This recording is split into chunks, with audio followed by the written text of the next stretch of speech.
Dans cette vidéo, j'ai décidé de vous parler de 3 films documentaires dérangeants. C'est un vote que j'ai publié sur mes réseaux qui nous a amenés ici. D'ailleurs, en parlant de réseaux, il y en a un qui m'énerve sur un point, réseau que je ne nommerai pas, Twitter. Tu te promènes sur l'app et tu tombes sur une vidéo de 20 secondes, sans contexte, où des interlocuteurs font quelque chose. Peu importe la nature de leurs actions, des internautes foncent en section commentaires et mettent des jugements sur ces personnes dont ils ne connaissent rien, mis à part les 20 secondes qu'ils ont bien voulu nous partager. Ce que je trouve curieux, c'est pourquoi juger alors qu'on n'a aucun contexte et aucune information de la situation présentée. Je me dis que pour se prononcer pertinemment, il faut avoir des infos et de l'empathie. C'est ce que j'ai envie de vous donner aujourd'hui.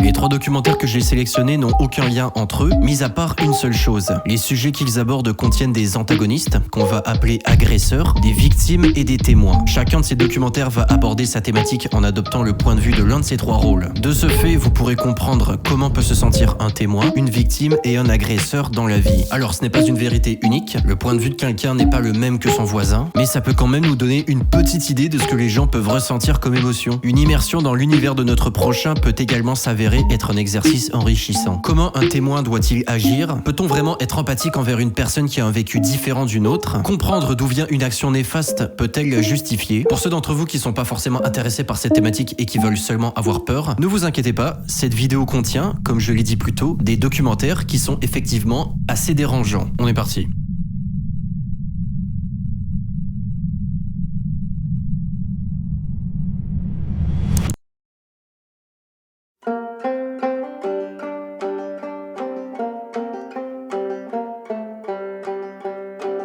Alors, on est devant The Last Days of Peter Bergman, l'histoire d'un gars qui a mystérieusement disparu. Je connais pas trop l'histoire, on va la découvrir dans ce petit documentaire qui dure une vingtaine de minutes. Voilà. On est parti. Pour vous mettre en contexte, Peter Bergman, c'est un gars qui est arrivé en Irlande le 12 juin 2009. Il passe un séjour à l'hôtel, il va se promener, il fait sa petite vie. De par les caméras placées un peu partout dans la ville, on se rend compte que Peter Bergman est toujours seul. C'est pas quelque chose d'intriguant, ça arrive aux gens d'être seuls. Par contre, pour cette histoire, c'est vrai que cette précision peut être un peu bizarre, tout simplement parce qu'on a trouvé sa dépouille sur une plage 4 jours plus tard.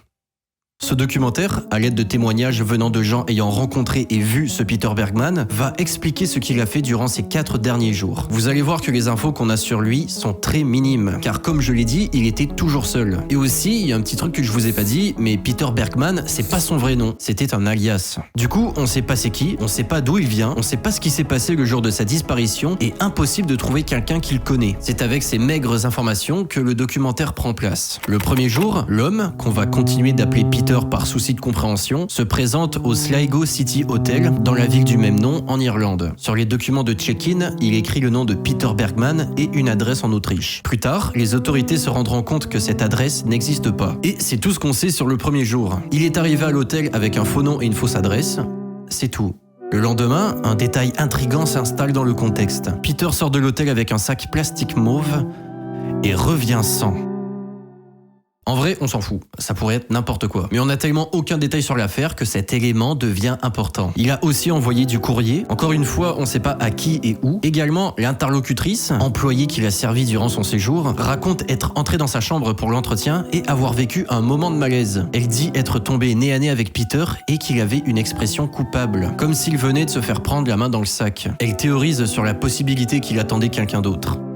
Le 14 juin, Peter prend un taxi le matin et demande au chauffeur de l'emmener à la plage la plus tranquille du coin pour nager. Arrivé sur place, il sort de la voiture, prend une grande inspiration et demande au chauffeur de le ramener à l'hôtel. La femme de l'hôtel raconte aussi que Peter était très dur à suivre car il sortait et rentrait constamment. À chaque fois, il partait avec son sac mauve et revenait sans. C'est assez clair qu'il allait disposer quelque chose quelque part. Même en fouillant les caméras de la ville, impossible de voir où il allait exactement. Pour le moment, peu d'infos sont balancées. Et comme je vous dis, on est témoin de cette histoire et on a tellement l'impression d'être impuissant. Pour le moment, les seuls témoins visuels présents dans le documentaire sont la femme de l'hôtel et les caméras de la ville. Plus on va avancer dans cette histoire, et plus on va recueillir des témoignages d'autres personnes.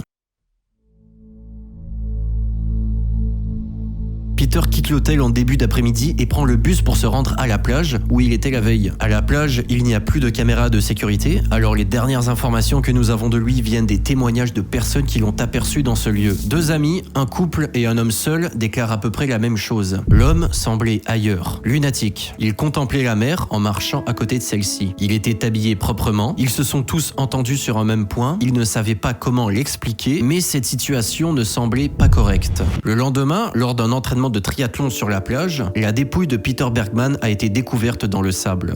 C'est ces hommes qui l'ont trouvé. Après avoir contacté les autorités, ils ont prié. Dans les effets personnels de Peter Bergman, les autorités se rendent compte qu'il a découpé toutes les étiquettes de ses vêtements pour être sûr qu'on ne sache pas d'où ils viennent. Comme dans toute affaire non résolue, des théories voient le jour. Assassiné par le gouvernement, il s'est ramassé au mauvais endroit au mauvais moment, il fuyait quelque chose et il s'est malheureusement fait retrouver. Après enquête, on se rend compte que cet homme était atteint d'un cancer au stade très avancé. Après avoir eu cette information, une hypothèse sur sa disparition s'est démarquée. Peter Bergman, sachant qu'il allait bientôt succomber à sa maladie, a décidé de s'enfuir de chez lui, de sa famille, pour passer ses derniers jours tranquillement, à sa façon. Il aurait souhaité être introuvable pour ne pas blesser ses proches, ce qui peut être évident. Il voulait certainement pas que son entourage ait comme dernière vision de lui un homme malade et mort, pour finalement, après 4 jours de tranquillité, mettre fin à ses jours on ne sait comment, dans un lieu qu'il trouvait reposant.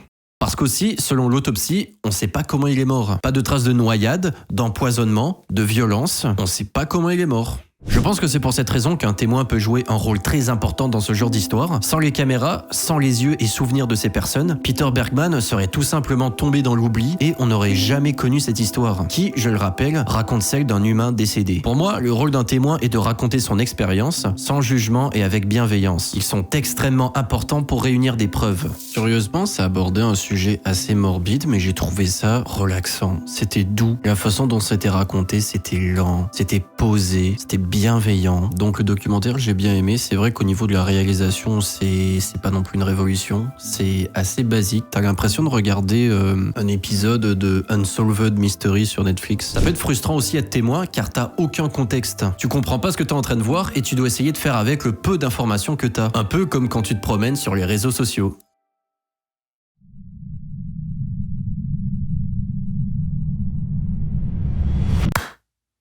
Ok, 77 minutes, c'est le prochain documentaire. Ça met en scène un des plus gros attentats qu'il y a jamais eu dans l'histoire des États-Unis. C'est dans un McDonald's. Je sais que dans ce documentaire, il y a des images graphiques. Ça sera flouté au montage, vous inquiétez pas. 77 minutes raconte l'histoire d'un attentat terroriste survenu dans un McDonald's à San Isidro, en Californie. 21 décès et 19 blessés. Selon ce même documentaire, cette attaque est aujourd'hui la 7e fusillade la plus meurtrière dans l'histoire des États-Unis. Première lorsqu'elle a eu lieu. Je vais pas vous décrire petit à petit ce qui se passe dans le documentaire. La réalisation est assez basique. Pendant 1h40, le réalisateur nous montre des images d'archives non censurées de cette affreuse tuerie, saccadées par des interviews des survivants et des policiers et des journalistes présents sur les lieux à l'époque. Je trouve que cette œuvre effectue un très bon travail pour rendre hommage aux victimes. Nous avons plusieurs moments où elles sont nommées, nous voyons plusieurs photos d'eux, les proches sont interviewés et on se rend compte que pour la totalité des interlocuteurs, leur vie est encore extrêmement difficile plus de 30 ans après les faits. Même pour les policiers et les journalistes, les horreurs qu'ils ont vues les ont complètement marqués. Par exemple, cet homme était dans le McDonald's au moment des faits, il voulait sauver tout le monde et n'a malheureusement pas réussi. Il est alors devenu policier pour essayer de se rattraper et se pardonner. Ne jamais sous-estimer la douleur des victimes, ne jamais prétendre savoir mieux qu'eux comment ils doivent se sentir ou ce qu'ils doivent faire, être compatissant, c'est ce que j'ai retenu dans ce documentaire. Un autre élément que j'ai aimé aussi, le nom du meurtrier n'a jamais été dit dans le film. Par contre, je trouve que le documentaire a tout de même été irrespectueux à plusieurs moments. Ce que je viens de vous dire, c'est ce que j'ai aimé du documentaire. Cet hommage, il a été super bien fait, il n'y a rien à dire, mais en 1h40 de film, cet hommage dure 30 minutes.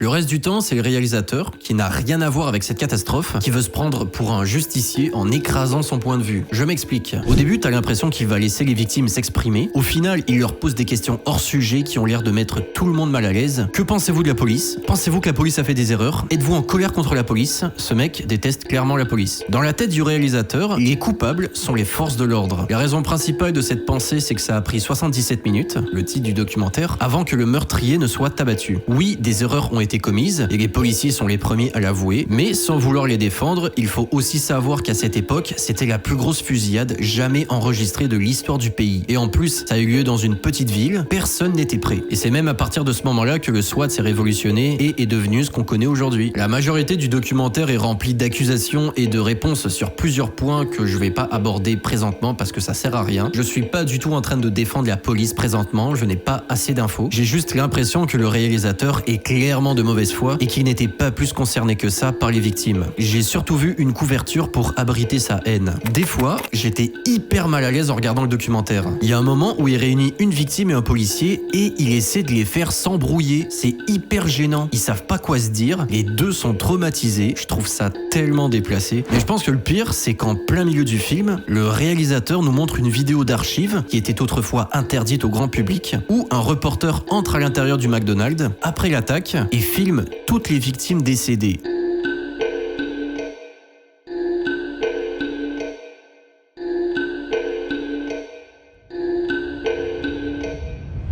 Sans aucune censure.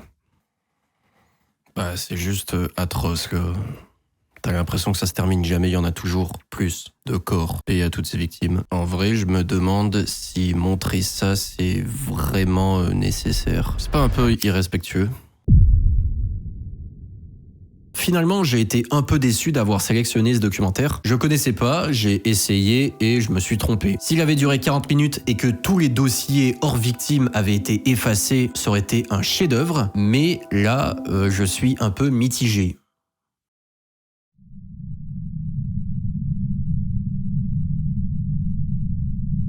I wish you didn't have to see the things you're going to see. I wish our culture wasn't the way that it is, and we show the things every day in TV and movies and videos. But what you're going to see in Hell House is a reality check, where we reinterpret the images. And I really feel it's our responsibility as the church to warn our culture like a watchman warning someone of danger. And it's my responsibility and the church's responsibility, and I believe even others' responsibility, to warn them of the coming danger and what our culture is facing. If I don't do that, then the blood is not only on your hands for your sins, but it's also on my head and my hands for your sins as well. Ah! Oh my God! No! Come on!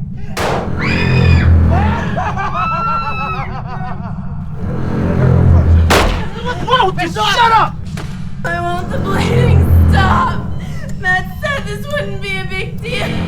Help me! What kind of a god are you? J'ai jamais vu ça auparavant. C'est lunaire.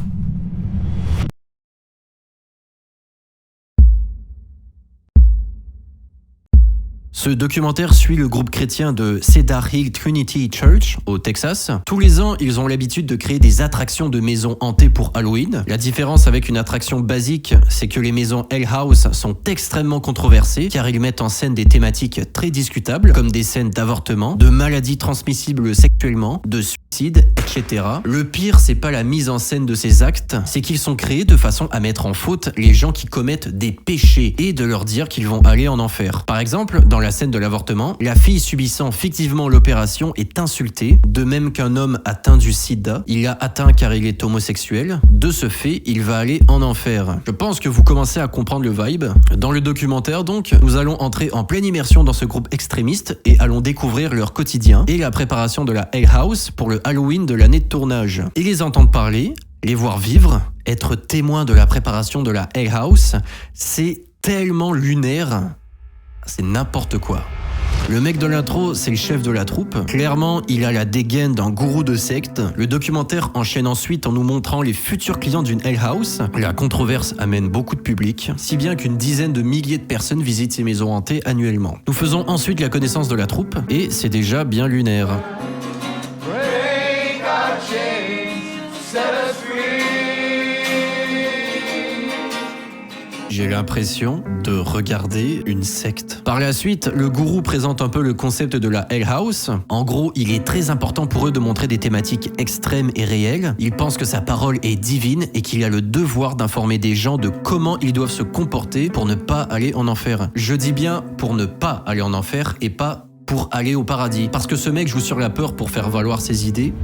C'est une secte. Ils montrent d'ailleurs fièrement à la caméra qu'ils ont reproduit la fusillade de Columbine l'année où elle s'est produite. Selon lui, c'était complètement normal et il avait le devoir de faire ça. Énorme controverse, c'est un peu ça, je pense, qui a rendu les Hell House si populaires. Dans les 1h30 du documentaire, je trouve qu'il y a quelques longueurs pas très pertinentes pour illustrer le sujet de l'œuvre. Par exemple, on est parfois dans la vie privée de certains membres. L'un de ceux-ci a un fils malade. Il fait une attaque en plein tournage. Lorsqu'elle s'arrête, son réflexe est de prier. Sinon, il y a une jeune fille du groupe qui date un gars de ce même groupe et on nous montre qu'ils n'ont pas le droit d'avoir le moindre contact physique. Genre, ils se tiennent la main, ils vont en enfer. Sinon, il y a aussi des séquences où ils construisent l'attraction et le gourou se prend la tête avec un gars parce qu'il veut pas de mur blanc. C'est des petits moments qui brisent un peu le rythme, je trouve, car la mise en scène, les auditions et la présentation de la Hell House, c'est beaucoup plus divertissant qu'un date gênant de 10 minutes. C'est mon avis. Alors, ces longueurs, on va les mettre de côté et se concentrer sur la lunarité de ce documentaire. Je sais pas si ça se dit, mais c'est lunaire. On est de retour dans le brainstorm pour la prochaine Hell House et c'est tellement bizarre car ils ont des idées de détraquer, sérieux. Et ils balancent tranquillement ça devant la caméra et tout le monde. T'as des adolescents qui proposent des trucs immondes, genre une enfant qui se fait agresser sexuellement par son oncle et vu qu'elle ne lui pardonne pas, elle va en enfer. Ça parle d'un gars qui veut faire un attentat dans une école pour finalement se désister et se tirer une balle pour partir en enfer. Là, ça fait 10 minutes que ça a commencé et je suis complètement flabbergasté. Il parle de sujets si graves avec un tel battage de couilles et sérieux, ça me sidère. C'est tellement bizarre là. Durant le documentaire, on a plusieurs séquences d'interviews où certains membres expliquent leur histoire et pourquoi ils ont rejoint le groupe. Une femme raconte qu'elle est arrivée après avoir été agressée sexuellement. Plus tard, lors d'une Hell House, elle jouait le rôle d'une femme se faisant agresser et en tournant la tête, elle a vu son vrai agresseur dans la foule. Et du coup, elle explique que grâce à ça, elle a donné la performance de sa vie en le fixant dans les yeux et elle lui a pardonné. What the fuck? Après que le script de la prochaine Hell House est écrit, on passe aux auditions pour décrocher les rôles. Et on voit littéralement des directeurs de casting juger ultra sérieusement des comédiens chrétiens qui jouent ultra sérieusement des rôles complètement absurdes. Je dis que les rôles sont absurdes parce que moi j'ai vu le documentaire, je sais à quoi ressemblent ces pièces et je peux vous garantir que c'est complètement con. On va avancer jusqu'à la présentation de la Hell House au grand public parce que le reste du documentaire c'est uniquement des auditions et la construction de la maison. Le public arrive en groupe et il visite les salles une par une. Dans chacune des salles, les fameuses mises en scène sont présentées. Dans la première salle, on est dans une classe et un étudiant sort un fusil de son sac, il le pointe sur les élèves et finit par se tirer une balle. Le diable est derrière lui à l'encourager pour l'emmener en enfer. Deuxième salle, il y a un policier qui menace un gars en lui criant des injures racistes. Troisième salle, un homosexuel meurt du sida et une femme meurt d'un avortement. L'homme part en enfer et la femme est sauvée car elle demande pardon au Seigneur d'avoir avorté. Quatrième salle, c'est un party et un gars met de la drogue dans le verre d'une fille qui va aller en enfer car elle a décidé de faire la fête plutôt que de rester chez elle avec le bon Seigneur. Une fille se tranche les veines, un oncle abuse de sa nièce et elle va en enfer. Les spectateurs reçoivent un énorme coup de pression de la part de la communauté. Si vous vous suicidez, n'êtes pas hétéro, vous faites agresser, faites la fête, vous finirez en enfer. Et dans la dernière salle, un homme leur demande de prier ou de partir. Presque personne ne va prier. C'était la Hell House. Ce qui m'a diverti, moi, c'est clairement la réaction des spectateurs durant la représentation.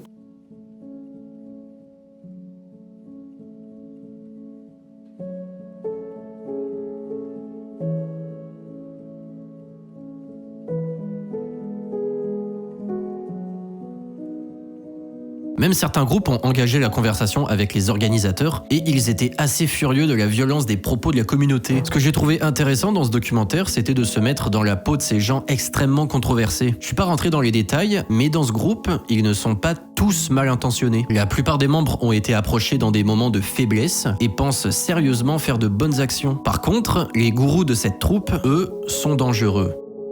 Si je peux qualifier ça de façon brève, je vais juste dire que c'était extrêmement lunaire. Ils sont si sûrs de ce qu'ils racontent et c'est tellement mis en scène comme si c'était la vérité. J'ai passé un moment divertissant. J'ai jamais vu ça auparavant. C'est lunaire. Je sais vraiment pas comment qualifier ce genre de documentaire en fait. Ça peut remettre certaines choses en perspective. Les agresseurs, comme on les appelle dans cette vidéo, n'ont peut-être pas tous un mauvais fond. La plupart de ceux-ci sont faibles et peuvent même être convaincus de faire le bien. Et aussi, peut-être que les vrais dangers publics sont moins nombreux que ce qu'on pourrait penser. C'est surtout les gens influençables qui sont nombreux. En comprenant tout ça, je pense pas que ça puisse justifier des actions néfastes non plus, mais peut-être mieux comprendre pour mieux aider. Si je peux faire une morale globale de ces 3 documentaires où on est mis dans un rôle différent à chaque fois, rien n'est noir ou blanc, soyez bienveillants. Yes. Si je devais placer les 3 documentaires en ordre de qualité du meilleur au pire, je commence par Hell House, ensuite The Last Days of Peter Bergman et 77 minutes. Si je devais les placer en ordre du plus dérangeant au moins dérangeant, je dirais Hell House en premier, 77 minutes en deuxième et The Last Days of Peter Bergman en dernière position. Sur ce, j'espère que vous avez passé un bon moment et je vous souhaite de futurs beaux échanges sur les réseaux sociaux. Merci de m'avoir écouté. Ciao.